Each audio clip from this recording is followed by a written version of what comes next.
Lesson 16. Real-time signal monitoring. You've backtested your strategy. The numbers look good, and now you want to flip the switch and start making real money. Stop. Right there, that moment. The one between the backtest looks great, and I am going live, is where a surprising number of people blow themselves up. Because the backtest is a story about the past, told in fast forward, with clean data and perfect fills. Real trading is none of those things.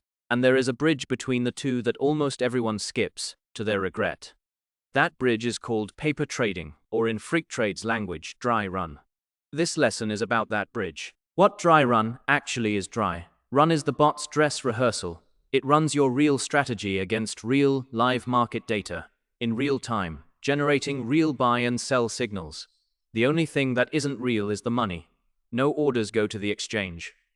The wallet is a fake number sitting in a config file. The trades get logged in a local database as if they happened. But they didn't. Now you might be thinking, isn't that just what backtesting does? Simulate trades without real money. It is similar in spirit, but the differences matter a lot.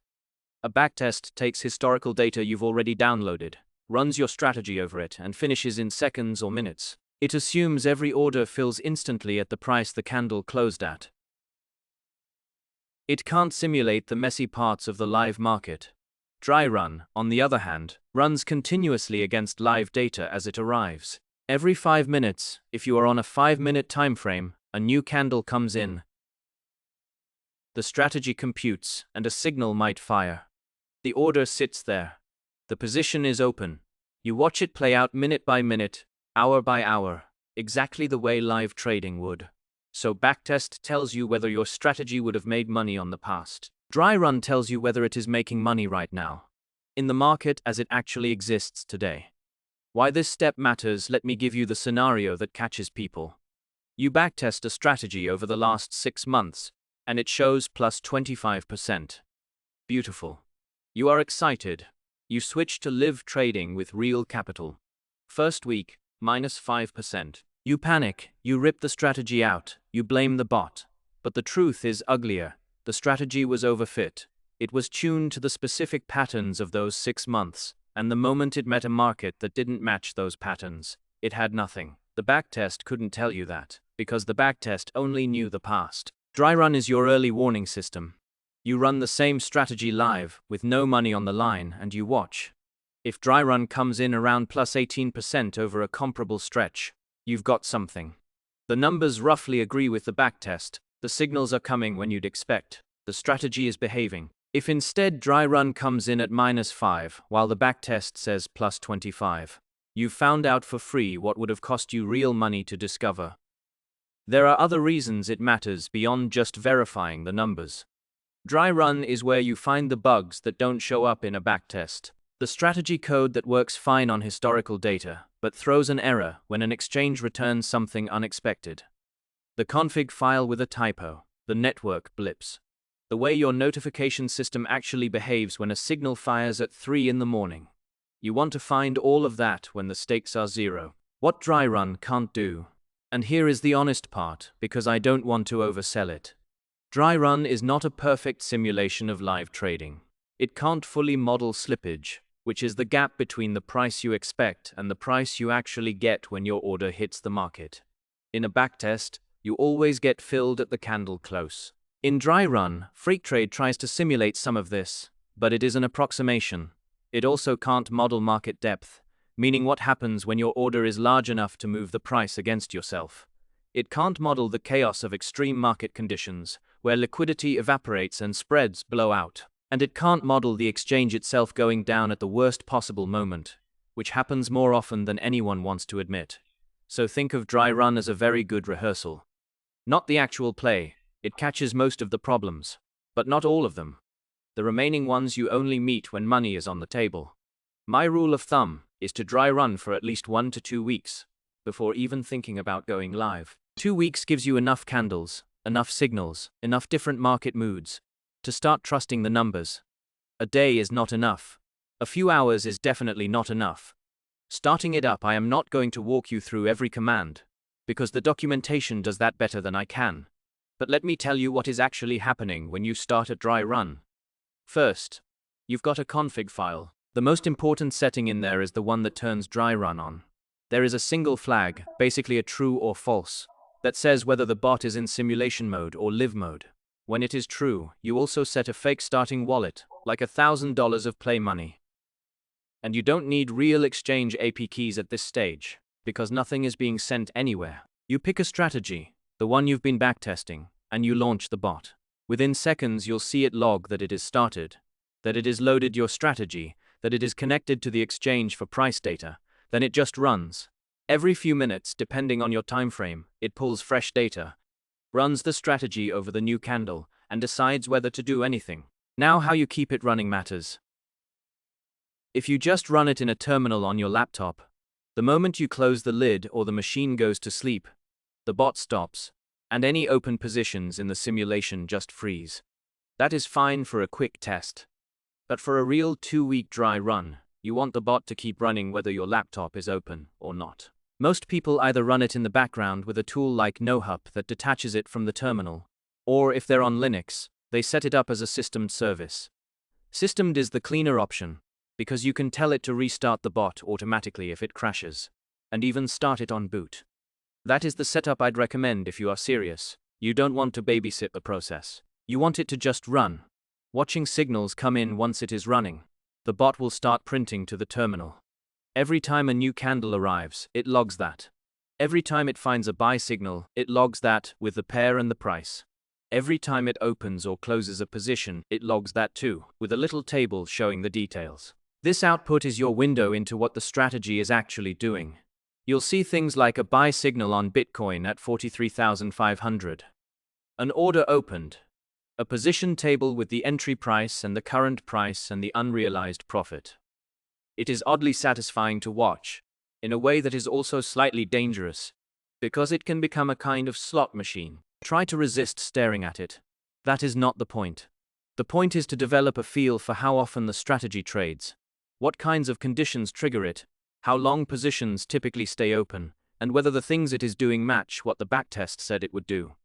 If your backtest said 20 trades a week and your dry run is doing 20 trades an hour, something is wrong. If your backtest said positions average 3 hours and the dry run is closing them in 3 minutes, something is wrong.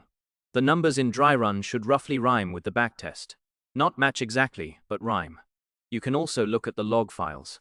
Freqtrade writes everything it prints to a log file, so you don't have to keep a terminal open forever.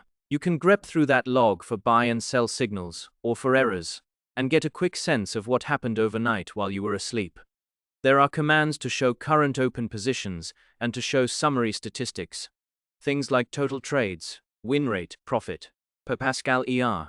These are the numbers you'll be checking every day during the dry run period. Recording what you see, this is the part most people skip, and it is the part that pays off the most. Keep a record. It doesn't have to be fancy. A spreadsheet, a notes file, whatever works. Every time a signal fires, jot down the time, the pair, whether it was a buy or sell, the price, and what the indicators looked like at that moment. At the end of each day, write a short summary. How many signals, how many open positions, what the day's profit or loss was, and, more importantly, anything you noticed. That last part is gold. You'll start to see patterns. Maybe you notice the strategy keeps firing false signals during choppy, sideways hours. Maybe you notice it is great at catching bounces but terrible at trending moves. Maybe you spot a signal that looked perfect on paper but lost money, and you can go back and figure out why. These observations are how you turn dry run from a pass-fail test into an actual learning process. You can even score your signals. Something simple, a signal that made more than 2% profit, held for between 2 and 8 hours, and exited on your take-profit target, rather than a stop-loss. That is an excellent signal. A signal that barely moved, or got stopped out quickly, that is a poor one. Over time you'll see what the good signals have in common, and that tells you what to lean into. The pattern matters more than any individual trade. When things go wrong, let me run through the problems you are most likely to hit, because you will hit at least one of these. The first is overtrading. The bot is firing buy signals every few minutes, holding positions for 30 minutes or less, and the fee load is eating you alive. This usually means your strategy conditions are too loose, or you are on a time frame that is too short, or the market is just volatile enough to keep tripping your triggers. The fix is to add some kind of cooldown. A rule that says after a pair is traded, it can't be traded again for an hour. Most strategies support something like this. Slow the bot down on purpose. The opposite problem is no signals at all. You've been running for 6 hours and nothing has fired. This is usually one of three things. Your conditions are too strict, the current market simply doesn't match what your strategy was built for, or there is a data problem, and the bot isn't actually getting fresh prices. The way to figure out which is to crank up the logging verbosity, which tells the bot to print what it is thinking at each step. If it is evaluating and rejecting signals, your conditions are just strict. If it is not even getting data, you've got a connection issue. Two very different problems. The third one is the most important, and it is the one I want you to really hear. The dry run numbers don't match the backtest. Backtest says 80% win rate, plus 20% return. Dry run says 50% win rate, minus 5% return.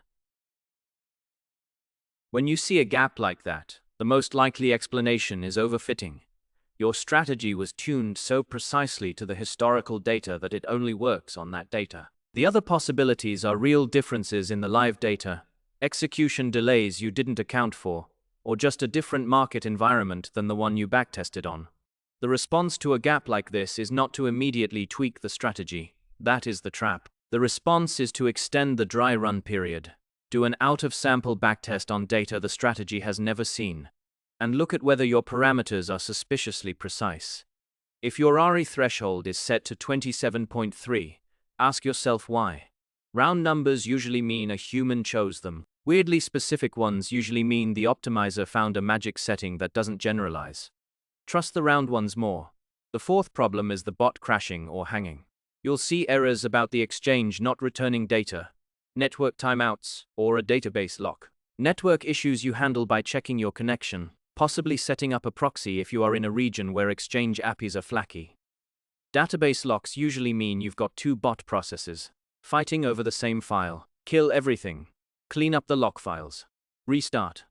These are operational problems, not strategy problems, and you'll get good at dealing with them quickly. The honest takeaway, so here is where I want to leave you. Dry run is the step that separates the people who last from the people who don't.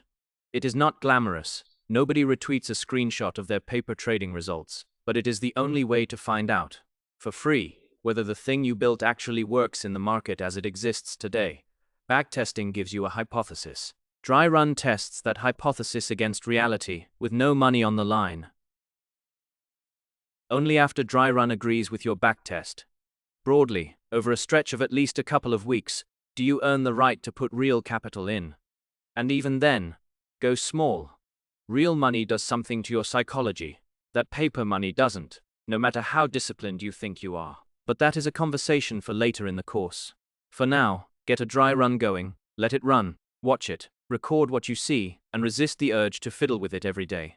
The patience is the practice.